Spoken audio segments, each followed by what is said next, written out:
This podcast is sponsored by ebookit.com, self-publishing solutions for the independent author and small press. Visit us today at ebookit.com. Hello, everybody, and welcome to the Toastmasters podcast, the official podcast of Toastmasters International. Hello, everybody. It's great to be back at the Toastmasters podcast with my buddy Ryan. How are you, Ryan? I'm doing great, Bo, and yourself? I'm doing well, thank you. What do we have today?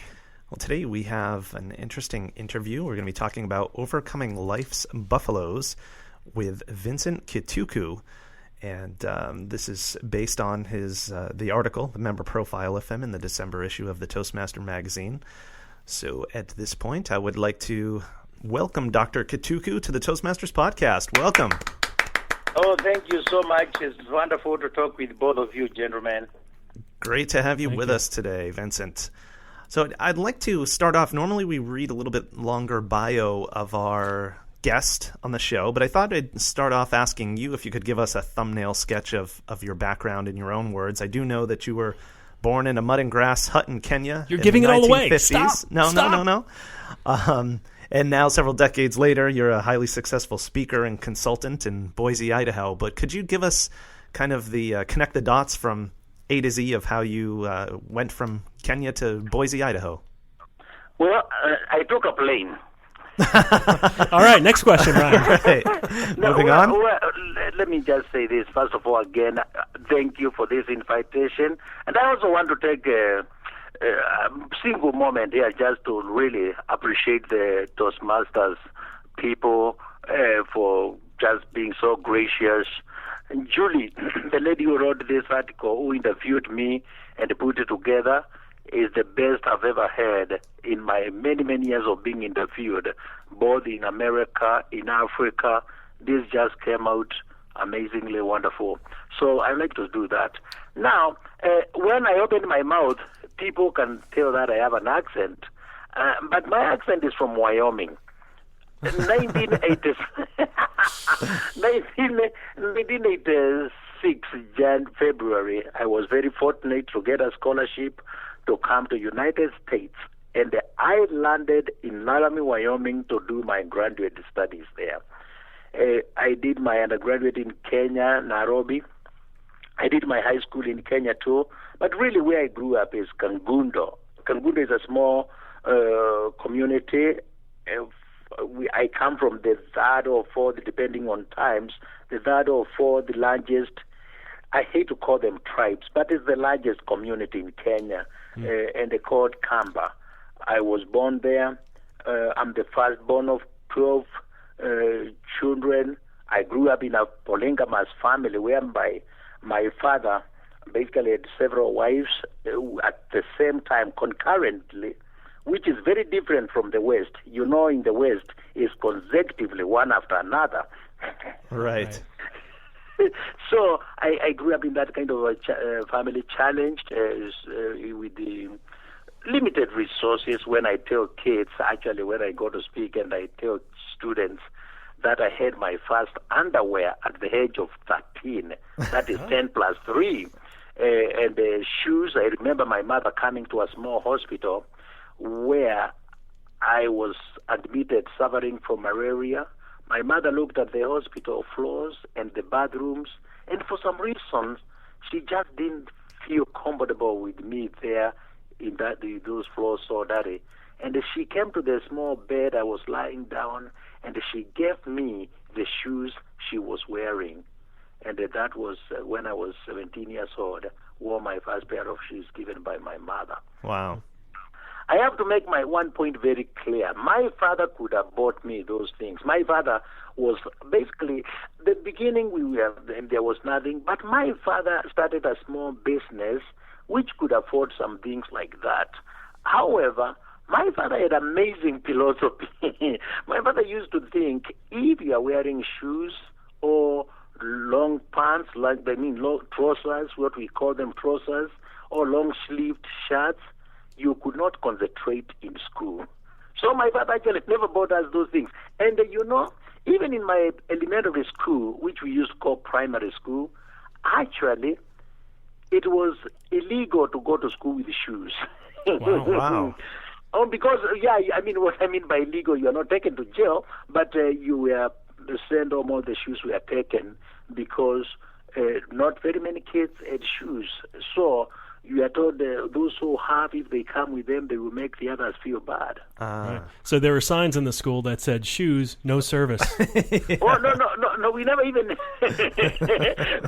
we never even had signs of any school handbook and expectations.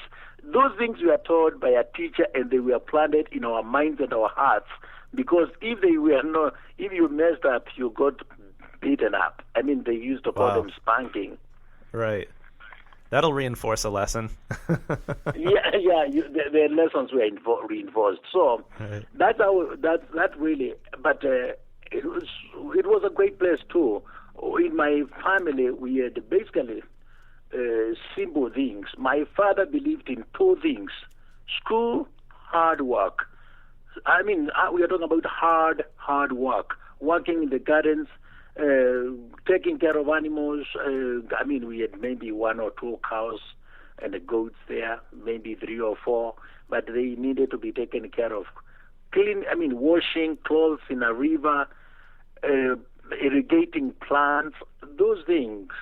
The other part was education. My father believed in education. He was a second-grade dropout, and he believed that if we were to get out of our miseries or anything, it would be through education. So he did everything he could to make sure that we were educated. He used to spank, especially me, because I was a slow learner. I spent 6 years in 3 grades.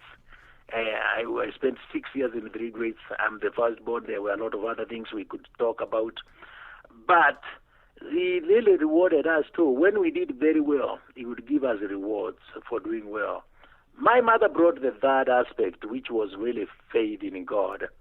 My mother was the only Christian person in that home, because I grew up in a family of witch doctors. My 2 great aunts were witch doctors. Wow. So I am a child of multiple cultures. Right. So yes, that's really my background there. Great. So you obviously lived very close to the land in Kenya, and I understand when you moved to the United States, you ended up working as an ecologist in a career that I guess left you with a close connection to the land. So you'd come to the United States. You've realized a large portion of what's known as the American dream, and I guess at some point something changed for you. That I don't know if I should say that wasn't enough, but you gained a vision for something more you could do with your life. Could you tell us how that came about? Well, and thank you for bringing that up. In Africa, you did what your classist. Your grades took you, and if you are in sciences, you went to sciences. And basically, in high school, I did very well in math, physics, chemistry, and biology.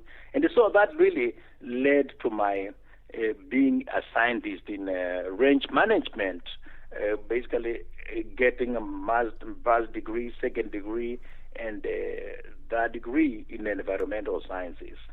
And then when I was employed in a company in Idaho, I saw a meeting be announced, and the meeting was about Toastmasters, and I decided just to poke in there, and I was shocked to hear people speaking something common. There were 2 speakers. One spoke about dogs, his relationship with his dogs, and the other one talked about relationship with his children. And I'm thinking, I remember my life with my last dog in Africa, 1970s, and I had 3 daughters, and those 2 speeches just so connected. Now remember, I have to make one point very clear. As a student in Wyoming, I had given scientific research, papers at national and international. In fact, I had won an award 1990 giving a scientific paper competing with the students from all over the world. So I was in science. I was also there. But when I came and they had Toastmasters, people speaking and connecting so well, actually I went home. And at that time, I never even knew there was professional speaking, but just told my family that this will change my career. After the first day, and within 3 months, I had received the first certificate. It used to be called CTM, right? Certified Toastmasters something. And so I got that one. Then I continued with the next one. And in the process, I found out there is professional speaking. And within a matter of 4 years and 7 months after I had graduated with a Ph.D. in range management, I was making a full-time living using what I had learned in Toastmasters. Wow. And of course now, in April this year, it will be 15 years since I left corporate America. So you gave a speech, a humorous speech, about your grandmother and grandfather. I was really intrigued about that. You don't have to give the whole speech, but tell us the punchline about. I always love hearing about the humor. Yeah, thank you so much. The punchline was this: when my grandfather was happy, he used to call my grandmother a Western name, Elizabeth. Okay. But when he was upset, he would call her the native name. Yeah, so that is just really the punchline, and it was just fascinating. And even after this day, I still laugh when and it's amazing because even I see my wife sometimes when she's calling our son. Right. When my wife calls our son 3 names, I know that guy's in trouble. Uh-oh. Right. Yeah. I want to hear more about this transition to a full-time motivational speaker. You hear about these kind of transitions quite often. Well, you know, not that often, but somewhat in Toastmasters. But you don't often hear somebody giving up or going from a career as a doctor or a PhD to a full-time speaker. That's why I find this one a little bit unique. Can you tell us about this, kind of what was going through your mind and what brought on this transition? You know, and thank you so much. Thank you so much. Oh, you're welcome. There's a statement which was made by Winston Churchill. Winston Churchill said, "There comes a special moment in everyone's life, a moment for which that person was born. That special opportunity, when he seizes it, will fulfill his mission, a mission for which he is uniquely qualified. In that moment, he finds greatness. It is his finest hour." End of quote. When I joined Toastmasters and realized that when I was speaking, whether I was speaking about families, about moving forward with change, I could not believe the response I was getting. I mean, you are here in corporate America. They are having what they call brown lunch, whereby people come with a lunch box and then they eat as they are listening to somebody speak. And then after that, you see them standing in corners talking about what you shared. I mean, I was just a good simple example. The company was going through change, and basically people were petrified. And during lunchtime, I just shared something about life in Africa with the African buffaloes. They would come to the village, and we never knew what time they would come. We never knew who was going to be affected, and we never knew which direction is going to come. But when there was a buffalo, basically life just was miserable. I remember going to hospital to see somebody heal. He had been stabbed by a buffalo. The first time I heard women screaming as a group was because there was a buffalo in the village.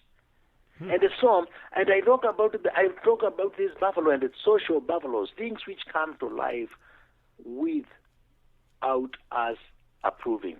And basically change in the workplace is a social buffalo. Some people will be affected. But there is in Africa, in Kenya in particular, there was one community which actually was used to do something very simple. And this was to get their spears when they saw a buffalo, and one person will spear the buffalo and it run. And as the buffalo is running towards that person, somebody else will spear it from another corner, and the buffalo will forget the source of the first pain and go to the source of the second pain. And then somebody else will spear it from another corner. The buffalo will forget the source of the second pain and go to the source of the third pain. And within a very short time, a fierce animal was brought down by people throwing just one spear at a time. And then I will do the live applications, the application of the story. And the idea is, nobody can do everything, but everybody can do something. Gotcha. Number two, you have to communicate. You have to know the buffalo. You can never overcome a buffalo you have never identified.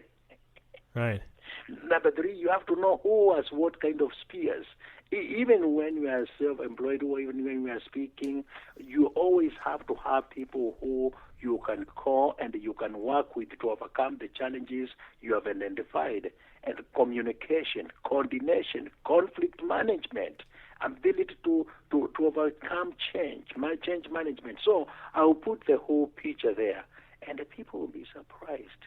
And 1995, one lady who was a Toastmasters from HP, Hewlett Packard Company, heard me tell that story.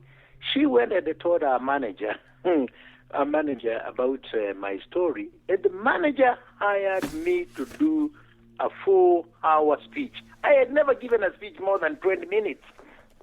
Wow. And so, after a 4-hour, I prepared. 1995, I gave that. Then 1996, I did extremely very well. That is the year also my book came out, East African Folktales, the stories my mother used to tell me when I was a baby. And then 1997, I left corporate America. Wow. That is an interesting journey, no doubt. It sounds like you have a pretty good theme there with the metaphorical buffalo. Everybody has a buffalo, but for you, your buffalo was actually a buffalo, I guess. It actually was in the village. Everybody, we dealt with buffaloes, and if you, like, for instance, my book, Overcoming Buffaloes at Work and in Life, a book which now has gone to multiple countries, and basically outstanding, Overcoming Buffaloes at Work and in Life, basically, you can see the story there. I'm working with one of the best teams in the country. I wrote and faxed a story about the buffalo to the Boise State football coach, 1998. Boise State football coach. I never even knew his name, but I was showing him how the team could win. That team was now, that time, just basically not a good team. Mm-hmm. And after that, I also shared with him another story. And the guy called me to speak to this team. And I was shocked when I spoke to this team how they started treating every player as a major part of the team. And every player knowing that every spear they have can be used to overcome their opponents. Mm. And then we started bringing out some other aspects. You know, the team became so successful that actually, 1999, they gave me a full coach's uniform, and in 2003, they made me their homecoming Grand Marshal.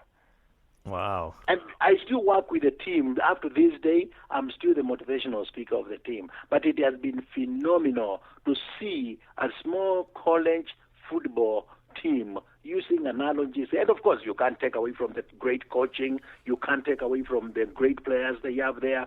But it's amazing, just little thinking, how it can change everybody there.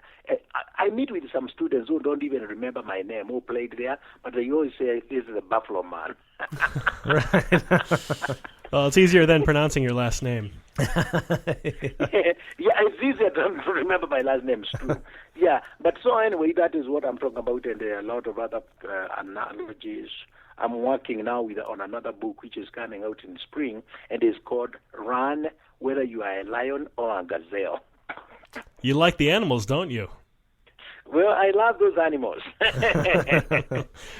Yeah, well, Vincent, despite all this, you've had a very interesting career and an interesting path of life, but you still find time to run an organization. You founded Caring Hearts and Hands of Hope, Inc.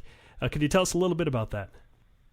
Well, thank you so much for bringing up this Caring Hearts and Hands of Hope, and you can look at it. The website is caringheartsandhandsofhope.org, caringheartsandhandsofhope.org.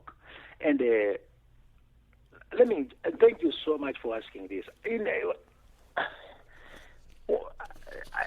A while ago, I went back to Kenya, where I was born, and I was taking a photo of my mother's store.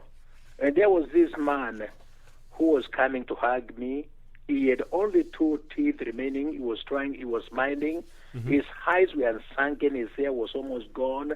And his clothes were just hanging on skeleton. And he was trying to hug me. He asked me, "Do you remember me?" And I looked at him, and I had no clue I had ever seen him in my life. And then he told me his name. And I realized that man, when he told me his name, was one of my best top 3 friends in 7th grade. And I could not recognize him. And I found out the difference between that man and I was because my dad could afford to pay for me to go to high school, and his father couldn't. The following day, I saw another kid in high school who had been sent away from high school because basically of $300. $300 a whole year, a kid has opportunity to go to high school in Kenya. And in that place, I looked at that boy, and I realized that unless something was done, he will be like my friend in 20 years if he is still alive.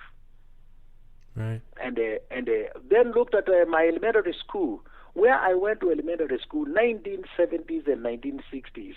There were only 2 friends I knew who were orphans. They came from places with no parents. The parents had died. In fact, of one of them I knew both parents, and I knew when they died, 1968 and 1969. And but now the same elementary school, over 30%, or in fact more than 30% of the kids there are orphans because of AIDS. And I looked at that and I realized, if there is anything I can do, I will do it. And I'm very fortunate because I have a platform to speak for them, to speak and to share their story. And I came back here with a very bad, actually, I don't want to call it depression, but very heavy heart. I have lost 3 brothers and 5 sisters, all of them younger than I, from the same mother. All of them younger than I. 1974, my brother died. 1975, my sister drowned in a river. 1981, my brother died of liver cancer. 1995, my sister died going to school actually in Wyoming. And 1998, my brother died of asthma. But truly, I had never been affected than I was affected by the emptiness I saw in those kids. And I decided that I'm going to do something. And I started talking about them and raising the awareness and collecting money and sending them to high school. We have taken girls straight from a place where they could have been given away for marriages at the age of 15, or living with their hands who were living in a questionable lifestyles, and taking them to boarding schools and doing extremely very well. We have more than 130 students we have already sponsored. Oh, that's great. That's fantastic.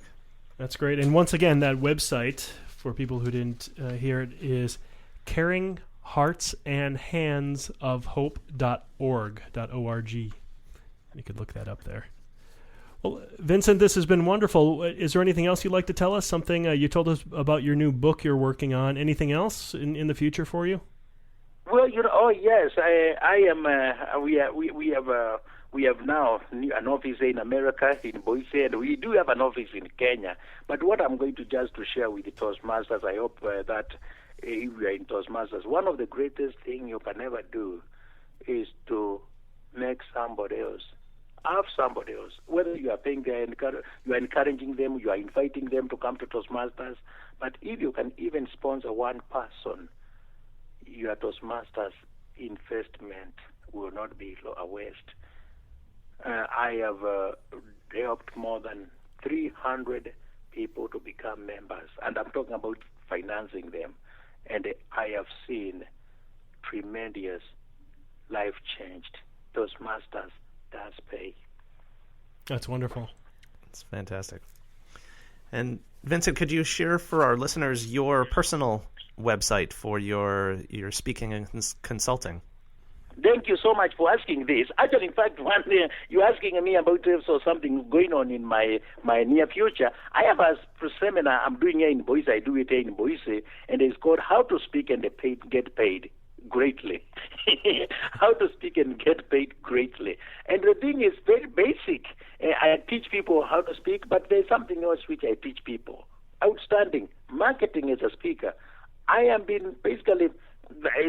I don't want to belittle bureaus. They do a good job for those they work with, but I have created a business which has lasted 15 years, rewarding my family beyond and basically through my marketing. So I teach people how to speak and how to market. The seminar is at how to speak and get paid.com. How to speak and get paid.com. My website is Kituku, KITUKU.com, Kituku.com. Or you can go to overcomingbuffaloes.com. All right. Lots of ways to find you on the web. Oh, yep. Anyway. All right. Dr. Vincent Kituku, it's been a pleasure speaking with you, and thank you so much for taking the time. We really appreciate it, and thanks for all you do. Thank you so much. It has been wonderful, and keep up the good job. Okay, thank you. Thank Bye-bye. you so much. Bye-bye.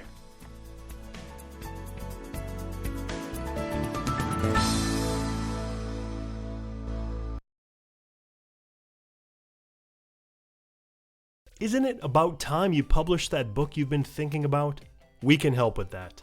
At ebookit.com, we've been providing authors and small presses with ebook publishing services since 2010.